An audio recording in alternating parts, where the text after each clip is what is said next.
What's up, fight fans? This is Kurt DeVille with Counterpunch Boxing News, and I have some new news concerning Eddie Hearn, Joseph Parker, and Deontay Wilder. Get this. Eddie Hearn makes precise prediction for Deontay Wilder, Joseph Parker. Deontay Wilder and Parker, of course, are coming together for the extravaganza Day of Reckoning. And Eddie Hearn was asked, what does he think of Joseph Parker? He said, I really love Joseph Parker. I think he's such a good bloke, but I think he gets stopped inside 6 rounds. Those are the words and prediction of Eddie Hearn. I'm trying to get Eddie Hearn down. You know what I mean? It's just he has kind of a hard, I can't follow his voice pattern. But anyhow, let me counterpunch. A lot of people think that. A lot of people think that about Joseph Parker. You know, he'll get chinned. And I look at Joseph, though, as a guy that, you know, he was a much needed person on the resume. And Joseph Parker has a very good resume. You know what I mean? If you've been in there with Chisora, Joyce, Joshua, White, you know what I'm saying? If you've been in there with those type of guys, your resume's stacked. That he win all of them. He lost against Joshua. He lost against White. You know, he really lost to Derek Chisora the first fight. Let's be real. But he beat him the second fight. So they had a rematch and stuff like that. But you do question, and I don't know what type of shape Joe's going to come into. See, I think Wilder should come in thin. But I think Parker should also come in thin simply because he should come in a little lighter, should I say, not thin, because he's not a thin dude. I think Joseph Parker should come in probably the similar weight he was against Joshua, maybe a little lighter. Probably no, the weight that he came in with Andy Ruiz, because he's able to box and move. And at the time, he was rumored to be one of the quickest heavyweights that we had on the scene. At the time, you know, now we have like, you know, Big Baby Miller and Big Baby Anderson and stuff like that. And, you know, he's a lot faster.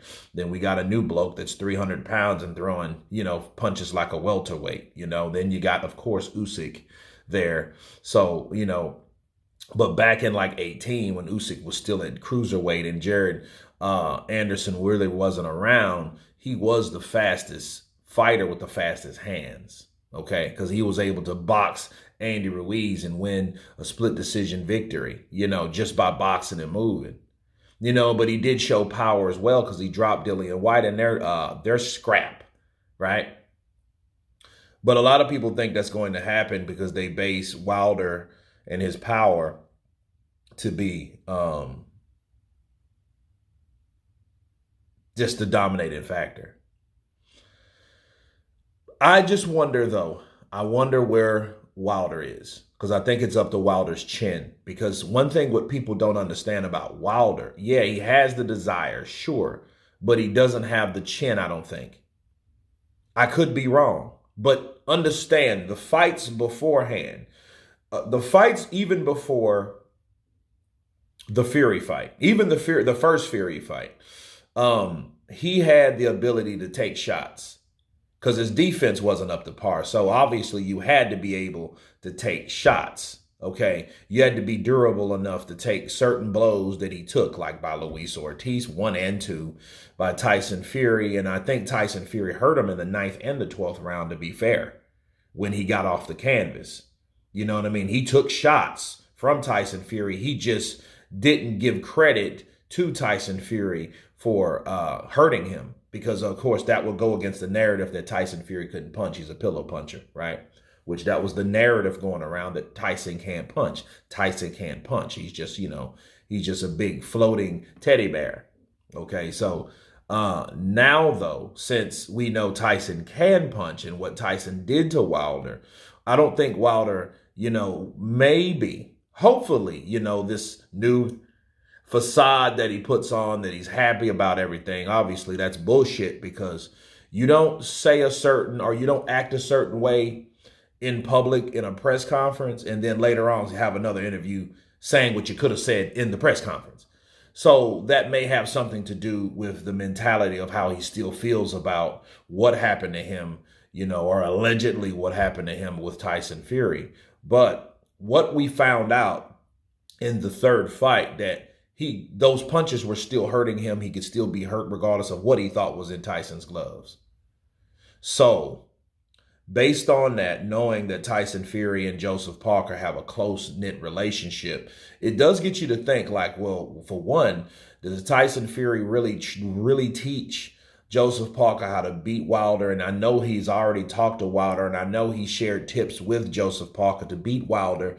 And then will Tyson Fury be at the day of reckoning? You know what I mean? Will he be there, and will Alexander Usyk be there? And my guess would be yes. I think they will both be there. I think him and Usyk will be there.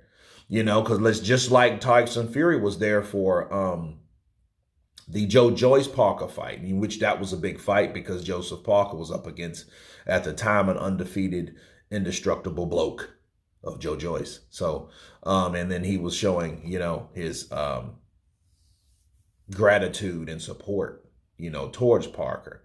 So, you know, Parker, I know, can punch, but then, you know, does he punch anything like Tyson? You know what I mean? So, and what people need to understand about Wilder's chin is probably not as good as people think it is. And it's definitely nothing or nowhere compared to Francis Ngannou's chin. Okay, because Tyson couldn't do anything with Francis. But then everything Tyson pretty much landed on Wilder. Wilder took if he could, but I mean, there was still affecting him because he went down 3 times with solid punches. But when Tyson Fury landed those shots on Ngannou, there was not too much. Now, I don't want to get into conspiracy or whatever. This is how I look at this. Just Francis is a stronger, durable, more durable guy and less damaged than Wilder. That's how I look at that. You know, he just has a better chin than Wilder. You know, and can Parker land those same shots to Deontay Wilder? And if he can, and if he can box, and we know he can box, you know, this fight may go a totally different way. But I haven't made my prediction yet. I haven't. So I'm going to wait a while. I'll probably do a prediction on Joseph Parker and Deontay Wilder at the beginning of the month of December, simply because I have to see them. And I have to most likely, because there's nothing really to see with Wilder besides a trilogy fight and a 1/2 round with Hellenius. But I will watch Parker and see how he's doing and see what he does in his last fights, because he has fought a couple times this year, I believe. So I will make my prediction then. But as far as Eddie Hearn, understand this too, because, you know, the biasness has to bleed through simply because of the business side of what's going on. Well, what would be better for Eddie Hearn? Well, Wilder stopping Joseph Parker, right? And it will be good for Wilder because Wilder, then he'll get the fight that he's wanted supposedly for a long time against Anthony Joshua. Okay, and then he could say, well, Joshua boxed him for 12 rounds. I knocked his ass out. Ha! So, and then Eddie Hearn, if Joshua gets through Weiland and knocks Weiland out, and he will be the first to ever do that because his first loss was against Tyson Fury, then they have that showdown and then everything is set, okay, for another date for a much bigger fight between AJ and Deontay. So I think, it's in Eddie's vested interest that Wilder wins, because if Parker beats Wilder, all that money goes to shit. Why? Because Joshua already beat Parker. That fight wouldn't really be sellable. What people will do, they'll overlook Parker to look at the winner of Usyk versus Tyson, which if Usyk beats Tyson, then you'll be looking at a Joshua Usyk 3. And that's not really as desirable because we've already seen that twice and we've seen the outcome of that. Okay, so there's a lot to really deal with. And there's a lot of vested interest in Wilder knocking out Joseph Parker to Eddie Hearn. So I would say that is a good reason to do so. But it just may be his honest opinion. You guys tell me what you think of Eddie Hearn stating that Deontay Wilder will stop Joseph Parker within 6 rounds. Of course, please subscribe. And you guys been Counterpunch. Peace!